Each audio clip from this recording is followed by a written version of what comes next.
જય દ્વારકાધીશ ખેડૂત મિત્રો, આજે આપણે જુનાગઢ જિલ્લાના માળિયાલા તાલુકાના અકાળા ગામે આવ્યા છીએ અને અકાળા ગામના ખેડૂત આ તુરદાર વાવી છે. બીજા અન્ય પાકો વાવ્યા હોય એમાં ગ્રીન ઇન્ડિયા ખાતર ખેડૂતે ઉપયોગ કર્યો છે. એટલે ખેડૂતને ગ્રીન ઇન્ડિયા ખાતર તો આ વર્ષે જ મળ્યું છે, કારણ કે અગાઉના ટાઈમમાં તો ખેડૂત પાસે ખાતર ગ્રીન ઇન્ડિયા નહોતું અને ખેડૂત રાસાયણિક દવા અને રાસાયણિક ખાતરના પ્રયોગ કરતા અને એને જે કેવી ઉપજ મળતી, બીજું ગ્રીન ઇન્ડિયા ખાતર નાખવાથી એને શું બેનિફિટ મળ્યા એ આપણે ખેડૂત સાથે ચર્ચા કરીએ. તમારું ગામ કયું? મારું ગામ અકાળા. અકાળા. તમારું નામ? મુકેશભાઈ સવજીભાઈ કોદાવાલા. કોદાવાલા.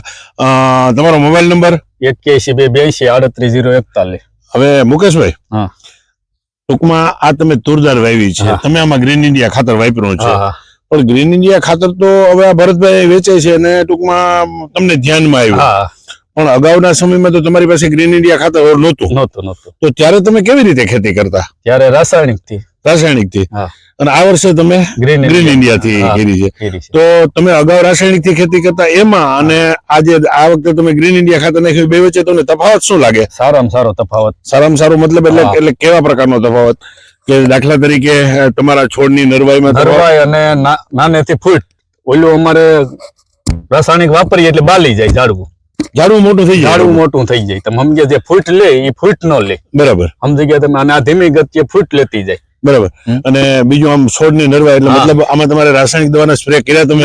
નહીં.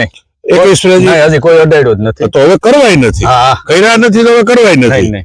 હું તમને માર્ગદર્શન આપી દઉં છું કે તમે આવું કરજો આમાં, બરાબર? એટલે તમારે રાસાયણિક દવા છાંટવાની નથી. બીજું કે અટાણે જે આ છોડની અવસ્થા છે એના પ્રમાણમાં જે ફૂલ ઉગ્યા, આના કરતા હજી 3 ગણા ફૂલ આમાં આવશે. હું તમને આખી ટ્રીટમેન્ટ આપી દઈશ. તો આમ બીજું હજી તો તમને આ પહેલી વખત છે એટલે તમને બહુ લાંબો અનુભવ નથી, પણ આ જે તમારી તુરદાર છે એ રાસાયણિક દવાની આ કેટલી અવસ્થાની, આમ અંદાજિત કેટલા ટાઈમની થઈ છે? 3 મહિના. મિત્રો, આ 3 મહિનાની તુવેરદાર થઈ છે.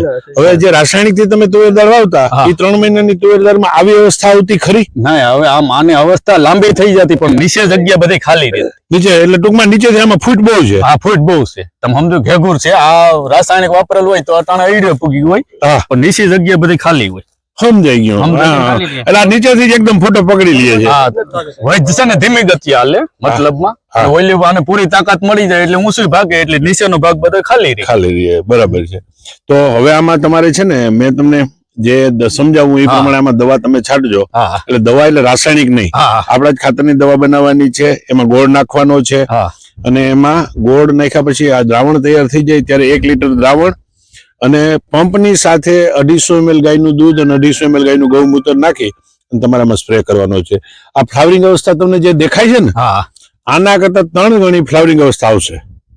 અને રાસાયણિક દવાનો ઉપયોગ કરવાની સ્થિતિ જો થાય તો તમારો કોન્ટેક્ટ કરજો.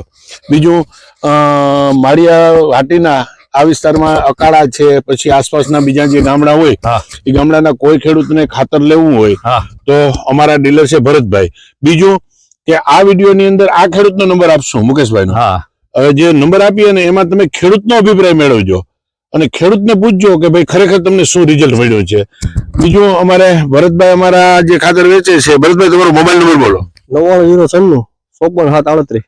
મિત્રો, ખાતર મેળવવા માટે ભરતભાઈનો કોન્ટેક્ટ કરજો, અભિપ્રાય માટે ભાઈનો કોન્ટેક્ટ કરજો, ખેડૂતનો. અને બધા ગ્રીન ઇન્ડિયા ખાતર વાપરો એવી અમારી બધાને ભલામણ છે.